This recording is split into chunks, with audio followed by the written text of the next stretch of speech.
ನಾವು ಈ ಓರಿಗಳು ನೋಡ್ತಾ ಇದ್ದಂಗೆ ಗೊತ್ತಾಗ್ಬೋದು ನಿಮಗೆ. ಹೆಸರಾಂತ 4 ಸ್ಟೇಟಲ್ಲಿ ಹೆಸರಾಗಿರೋ ಬಸ್ತಿ ವೆಂಕಟೇಶಣ್ಣ ಅವ್ರ ಮನೆ ಹತ್ರ ಇದ್ದೀವಿ ನಾವು ಇವಾಗ. ಬನ್ನಿ ಅವ್ರ ಮನೆಯಲ್ಲಿ ಇರೋ ರಾಸುಗಳು ಮತ್ತು ಹಸುಗಳು ಬಗ್ಗೆ ಎಲ್ಲ ನಾವು ತಿಳ್ಕೊಳ್ಳೋಣ. ಬನ್ನಿ ಹೋಗೋಣ.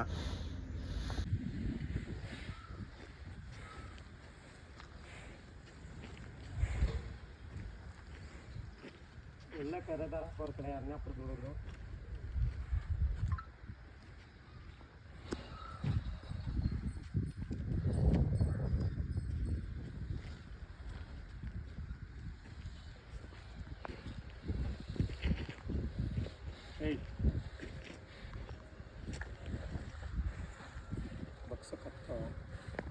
ಅಣ್ಣ ನಮಸ್ತೆ. ನಮಸ್ಕಾರ ಅಣ್ಣ, ನಿಮ್ಮ ಹೆಸರು?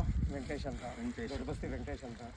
ಬಸ್ತಿ ಓರಿ ವೆಂಕಟೇಶ್. ಹೌದು ಅಣ್ಣ, ಇವು ಎತ್ತುಗಳು ಎಷ್ಟು ವರ್ಷ ಆಯ್ತು ಅಣ್ಣ ತಗೊಂಬಂದು? ಇವು 4 ವರ್ಷ ಆಯಿತು. ಇವ್ರೆ ಅಲ್ಲಾಕಿರೋ ಕರುಗಳಲ್ಲಿ ತೊಗೊಂಡು ಬಂದಿದ್ದು. ಅದೇ ನಿಮ್ಮವ್ರು ಬಿಡದಿ ಹುಡುಗರು ಪಿಚ್ಕೊಂಡು ರೂಪಾಯಿದವರು ಅವ್ರ ಮದುವೆಗಂತ ತೊಗೊಂಡಿದ್ದು. ಇದು ನಾನು ಹೋಗಿರಲಿಲ್ಲ, ಇದು ಎಡಗಡೆ ಇತ್ತು. ಜುಟ್ನಳ್ಳಿ ಜಯರಾಮನ ಮನೇಲೆ ನಮ್ಮ ನಂದಿ ಕರಿನಲ್ಲಿ ತೊಗೊಂಡಿದ್ದು. ಅವನೇ ಬಂಡವಾಳ ಹಾಕಿ, ಅವನೇ ಸ್ವಂತ ದುಡ್ಡಲ್ಲಿ. ಅಣ್ಣ, ನಾವು ಮದುವೆ ಮಾಡ್ತಾ ಇದ್ದೀವಿ, ನಮ್ಗೆ ಸ್ವಲ್ಪ ಸಮಸ್ಯೆ ಅದೇ, ನೀನೊಂದೆತ್ತು ನಾವೊಂದೆತ್ತು ಕೂಟ ಹಾಕ್ಕೊಡೋಣ ಮದುವೆಗೆ ಅಂದರೆ. ಬರೋ ಮುಂದಕ್ಕೆ ಬಾ ಮುಂದೆ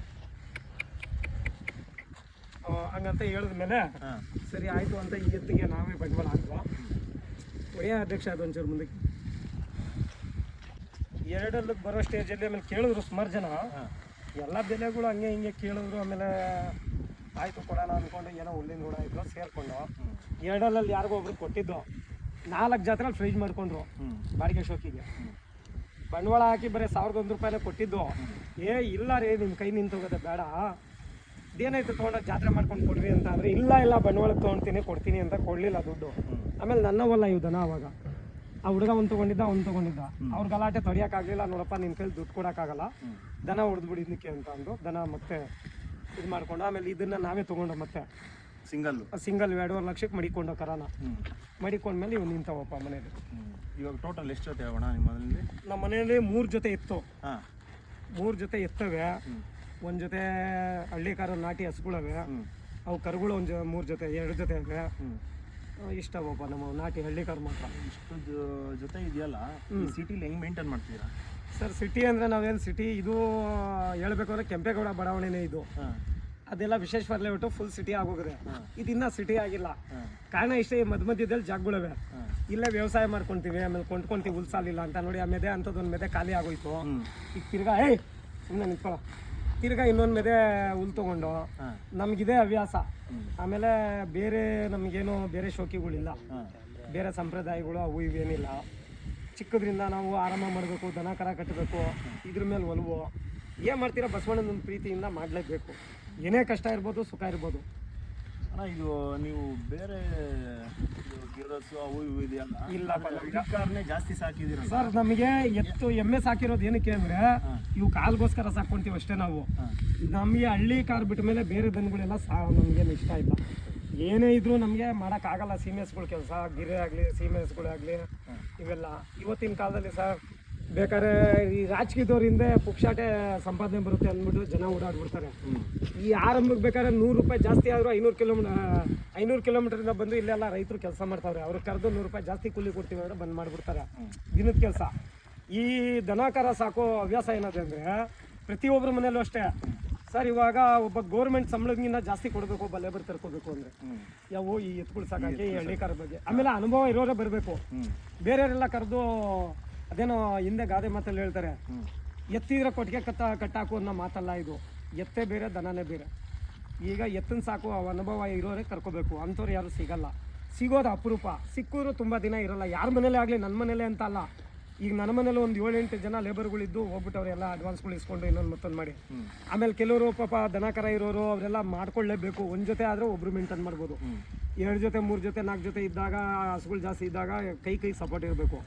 ನಾವು ಇರೋದ್ರಲ್ಲಿ ನಾನು ನಮ್ಮ ಹುಡುಗ ಎಲ್ಲ ಸೇರಿಕೊಂಡು ನನಗೆ ಬರುವಂಥ ಫ್ರೆಂಡ್ಸು ಒಂಚೂರು ಸಪೋರ್ಟ್ ಮಾಡ್ತಾರೆ. ನನ್ನ ಸ್ನೇಹಿತರು ಮಾಡ್ಕೊಂಡು ಹೋಗ್ತಾ ಇದ್ದೀನಪ್ಪ ನಾನು. ಅಣ್ಣ, ಇದರಿಂದ ಆದಾಯ ಏನಾಯ್ತಣ್ಣ ಇವಾಗ ನಿಮಗೆ? ಸರ್, ನಮಗೆ ಇವತ್ತು ಹೇಳಬೇಕು ಅಂದರೆ ಶಿವರಾಜ್ ಅವರೇ, ಈ ಹಳ್ಳಿ ಕಾರಲ್ಲಿ ಇವತ್ತಿನ ಕಾಲ ಆದಾಯ ಇಲ್ಲ. ಕಾರಣ ಇಷ್ಟೇ, ಅವರೇ ಮೊದಲು ಹಿಂದಿನ ಕಾಲದಲ್ಲಿ ನೋಡಿ ಈ ಜಮೀನುಗಳೆಲ್ಲ 2,500 3,000ದಲ್ಲಿ ತೊಗೊಂಡವ್ರಂತ ನಾವು ಕಿವಿಯಾರ ಕೇಳಿದ್ದೀವಿ ಎಕರೆ. ಇದು 3 ಎಕರೆ 2,800 ರೂಪಾಯಿ ತೊಗೊಂಡು ಇವತ್ತು 15 ಕೋಟಿಗೆ 1 ಎಕರೆ ಮಾರವ್ರೆ. ಈ ಜಮೀನು ನಮ್ಮ ಓನರು 15 ಕೋಟಿಗೆ ಮಾರವ್ರಂತೆ ಅಂತ ವಿಚಾರ ಬಂದಿದೆ. ಅವಾಗಿತ್ತು ಒಂದು ಕಾಲದಲ್ಲಿ ಇದ್ರಲ್ಲಿ ಆದಾಯ ಇತ್ತು. ಈಗ ಹೆಂಗೆ ಅಂದರೆ ಸರ್, ಈಗ ಪ್ರತಿಯೊಂದು ತಿಂಡಿ ರೇಟ್ಗಳು ಜಾಸ್ತಿ ಬಂದ್ಬಿಟ್ಟಿದೆ. ಈ ತಿಂಡಿ ಹಾಕಲಿಲ್ಲ ಅಂದರೆ ದನ ಆಗಲ್ಲ. ನೀನು ಹಸಿ ಮೇವಲ್ಲಿ ಬೇರೆ ಮೇವುಗಳಲ್ಲಿ ದನ ಸಾಕೋಕ್ಕಾಗಲ್ಲ. ತಿಂಡಿ ಮೆಡಿಸಿನ್ ಮೇಲೆ ಈ ಕೆಲವು ನಾಟಿ ಔಷಧಿಗಳು ನಿಂತೋದು. ಈಗೆಲ್ಲ ಏನೋ ಕಾಯಿಲೆ ಬಂದರೆ ಇಂಗ್ಲೀಷ್ ಮೆಡಿಸಿನ್ನೇ ತೋರಿಸ್ಬೇಕು. ಈಗ ಆ ಮಟ್ಟದಲ್ಲೇ ದನ ಹಳ್ಳಿಕಾರ್ ಸಾಕಬೇಕು. ಹಂಗಾಗಿ ಆದಾಯ ಕಮ್ಮಿ, ನಷ್ಟ ಜಾಸ್ತಿ ಇದರಲ್ಲಿ. ಅದಕ್ಕೆ ನಾನೊಂದು ಕಿವಿ ಮಾತು ಏನು ಹೇಳ್ತೀನಿ ಅಂದರೆ, ಹೊಸಬ್ರು ಕಟ್ಟೋರು ಯಾರೇ ಆಗಿರ್ಬೋದು ಸರ್, ದುಡ್ಡು ಮೆದೆ ಇದ್ದಂಗೆ ಇರಬೇಕು, ಉಲ್ಮೆದೆ ಇದ್ದಂಗೆ ಇವು. ನೀವು ಎಲ್ಲಿಂದ ತರ್ತಿರೋ ಗೊತ್ತಿಲ್ಲ, ಕಳ್ತನ ಮಾಡ್ತಿರೋ, 10 ಜನದ ಹತ್ರ ಸಾಲ ಮಾಡ್ತಿರೋ, ತಂದು ಸಾಕಿದ್ರೆ ಮಾತ್ರ ದನ ಇವು. ನಿಮ್ಮ ಹತ್ರ ಇದೆಯೋ ಇಲ್ವೋ, ಹಿಂಗಿದ್ರೆ ಬಸವಣ್ಣನ ಸಾಕೋದು ಸೇವೆ. ಆಮೇಲೆ ದೊಡ್ಡದೆಲ್ಲ ಕಟ್ಟೋಕ್ಕಾಗಲ್ಲ ಸರ್. ಹೊಸಬ್ರು ಕಟ್ಟಬೇಕಾದ್ರೆ ಕರ ಮರಿ ತೊಗೊಂಡು, ನಸ ಕರ ತೊಗೊಂಡು ಅದನ್ನೇ ದೊಡ್ಡದು ಮಾಡ್ಕೊಂಡು, ಆಮೇಲೆ ನಮ್ಮ ಎತ್ನೋರು ಏನಾಗೋರು ಗೊತ್ತಾ ಇವತ್ತಿನ ಕಾಲದಲ್ಲಿ, ನೀನೇನಾದ್ರು ಒಬ್ಬ ದುಡ್ಡೋನು ಅಂತ ಅಂದರೆ ನಿನ್ನ ಹಸ್ವಾಗಿ ಮಲಗಿಸ್ಬಿಡ್ತಾರೆ. ಹೊಸ್ದಾಗಿ ಫೀಲ್ಡಿಗೆ ಬಂದಿದ್ಯಾ ಅಂದರೆ ಹೆಂಗೆ ಅಂದರೆ, ದುಡ್ಡೋನು ಇವನಿಗೇನು ಕಮ್ಮಿ, ಲಕ್ಷ ಬರುತ್ತೆ, ಕೋಟಿ ಬರುತ್ತೆ, 1ಕ್ಕೆ 16 ಅಷ್ಟು ವ್ಯಾಪಾರ ಹೇಳೋದು, ಇಲ್ದವೆಲ್ಲ ಸುಳ್ಳುಗಳು ಹೇಳೋದು, ಅವೆಲ್ಲ ಮಾಡಬಾರ್ದು. ದನ ಕಟ್ಟೋರು ಹೆಚ್ಚಾಗಬೇಕು. ನಮ್ಮ ಹಳ್ಳಿಕಾರು ಎತ್ತು ದನ ಕಟ್ಟಿದ್ರೆ ಎಂಥವ್ರಿಗೂ ಖುಷಿ. ಈಗ ಒಂದು ಜೊತೆ ಕಟ್ಟಾಗಿ ಒಂದು ಜೊತೆಗೆ 4-6 ಜನ ಕಿತ್ತಾಡ್ದಾಗೆ ಅದಕ್ಕೆ ಬೆಲೆ. ಒಂದು ಜೊತೆ ಒಂದೇ ಮನೇಲಿ ಇದ್ದಾಗ ಅವು ಕೇಳೋರಿಲ್ಲ ಅಂದಾಗ ಬೆಲೆ ಇರಲ್ಲ. ಈಗ ಎಷ್ಟೋ ಜನ ಸರ್ ಹಳ್ಳಿಕಾರು ಮುಂದೆ ತೊಗೊಂಡು ಬಂದು ತಿರ್ಗಾ ಹಿಂದಕ್ಕೆ ತೊಗೊಂಡು ಹೋಗ್ತಾವ್ರೆ. ಅರ್ಥ ಮಾಡ್ಕೊಳ್ಳಿ. ಈಗ ಹೊಸ್ದಾಗ ಹುಟ್ಟವ್ರೆ, ಕೆಲವು ಪೀಳಿಗೆಯಲ್ಲಿ ನಮ್ಮ ಫೀಲ್ಡಲ್ಲೇ ನಾವು ನೋಡ್ತಾ ಇರೋ ಪ್ರಕಾರವಾಗಿ ಸುಮಾರು ಜನ ಹುಟ್ಟವ್ರೆ. ಅವರೆಲ್ಲ ಏನೋ ಶೋಕಿಗೆ 2 ದಿನ ಶೋಕಿ ಮಾಡ್ಕೊಳ್ಳೋದು, ಅದು ಅವ್ರಿಗೆ 1 ಲಕ್ಷಕ್ಕೆ ಕೊಡಿಸ್ದೆ, 1 ಲಕ್ಷಕ್ಕೆ ಕೊಡಿಸ್ದೆ, ಅವೆಲ್ಲ ಡಬ್ಬದ ಮಾತು ಬಿಟ್ಬಿಡ್ಬೇಕು ಸರ್. ಇವತ್ತಿನ ಕಾಲ ಏನು ನಡೀತಾ ಇದೆ, ನಿಜಾಂಶ ನುಡ್ದು ಹೇಳಿ. 1,000 ಲಕ್ಷ ಹೇಳೋತಾವ, ಒಂದು 10,000 ಜಾಸ್ತಿ ಹೇಳಿ. ಲಕ್ಷಕ್ಕೆ ಲಕ್ಷ ಹೇಳಿದಾಗ ಸುಮಾರು ಜನ ಅವ್ರೆ ಸರ್. ನಮ್ಮ ರೈತರು 100ರಲ್ಲಿ ಇವತ್ತು 100 ಜನ ರೈತರವ್ರೆ ಅಂದರೆ 75 ಜನ ಒರಿಜಿನಲ್ ರೈತರವ್ರೆ. ಇನ್ನು 25 ಜನ ಶೋಕಿ ಮಾಡಕ್ಕೆ ನಿಂತವ್ರೆ. ಆ 25 ಜನದಿಂದ 75 ಜನ ನಿಂತೋಯ್ತಾವ್ರೆ ಇವತ್ತು ದನ ಕಟ್ಟೋರು. ಈಗ ಜಮೀನಿಗೆ ಎಷ್ಟು ಬೆಲೆ ಬಂತು ಅದೇ ರೀತಿ ಬೆಲೆ ಮಾಡ್ತಾವ್ರೆ ದನಿಗೂ. ಏನು ಹೇಳಿ, ಹಂಗಾಗಿ ದನ ಸಾಕೋದು ತುಂಬ ಕಷ್ಟ ಇದೆ. ಆಮೇಲೆ ಬಂಡವಾಳ ಹಾಕೋದು ಸುಲಭ, ಸಾಕೋದು ಸ್ವಲ್ಪ ನಿರ್ವಹಣೆ ಮಾಡೋದು ಕಷ್ಟ ಇದೆ. ಹೌದು ಅಣ್ಣ, ಇವಾಗ ನೀವು ಹೆಸರಾಗಿದ್ದು ಬಸ್ತಿ ಓರಿಯಿಂದ, ಹೌದು ಸರಿನಾ, ಬೀಜದೋರಿ ಕಟ್ಟಿದ್ರ. ಇವಾಗ ಎತ್ತಿಗೆ ಹೆಂಗ್ ಇದು ಮಾಡಿದ್ರ ನೀವು ಸರ್? ಈಗ ಬೀಜದೋರಿ ಅಂದ್ರೆ ಒಂದು ಸುತ್ತಮುತ್ತ ಒಂದು ಬೀಜದೋರಿ ಇದ್ರೆ ನನ್ನ ಪ್ರಕಾರದಲ್ಲಿ ಯಾವನ್ ಎಷ್ಟೇ ಹೇಳ್ಕೊಳ್ಳಿ, ಒಂದು ಓರಿ. ಈಗ ನನಗೂ ನಿನಗೆ ಲೆಕ್ಕ ಹಾಕೊಳ್ಳಿ, ನಾವು ಮನುಷ್ಯರು. ಈಗ ನನಗೂ ನಿಮಗೆ ಜನ ನೋಡಿದಾಗ ನಿಮ್ಮನ್ನೇ ಆಯ್ಕೆ ಮಾಡೋದು ಜನ. ನಿಮ್ಮಂಗೆ ಓರಿ ಬಲವಾಗಿ ಸಾಕಬೇಕು. ಸಾಕಿದಾಗ ಅದಕ್ಕೆ ಡೈಲಿ ಕಮ್ಮಿ ಅಂದರೆ 2 ಹಸುಗಳು, ಅದು ಕಟ್ದವಾಗ್ಲಿ 2 ಹಸುಗಳು ಅವರೇಜ್ ಲೆಕ್ಕ 5 ಬರ್ಬೋದು, 10 ಬರ್ಬೋದು ಒಂದು ದಿನಕ್ಕೆ.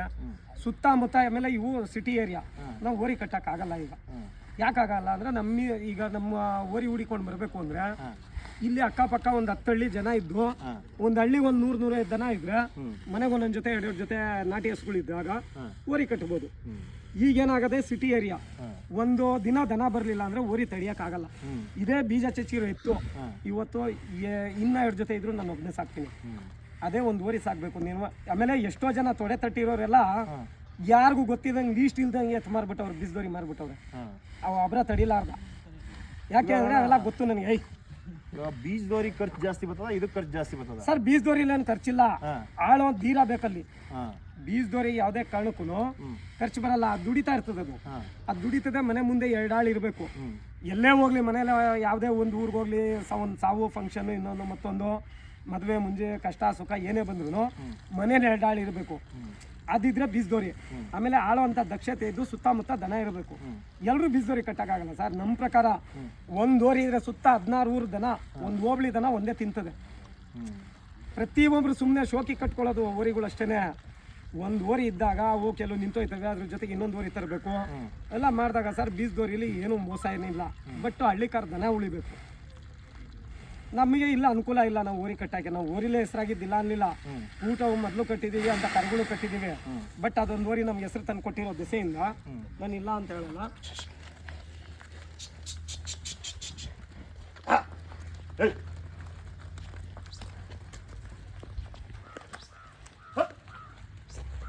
ಕೇಳ್ಕೊಳ್ಳಿ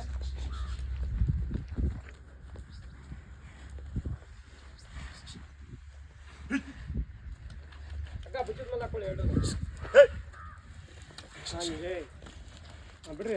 ರೋಡ್ ಬಿಟ್ಟು ಹೊಡೀರಿ ಇನ್ನೂ ಹೋಗುತ್ತೆ ಚೆನ್ನಾಗಿ ಹೋಗುತ್ತೆ road.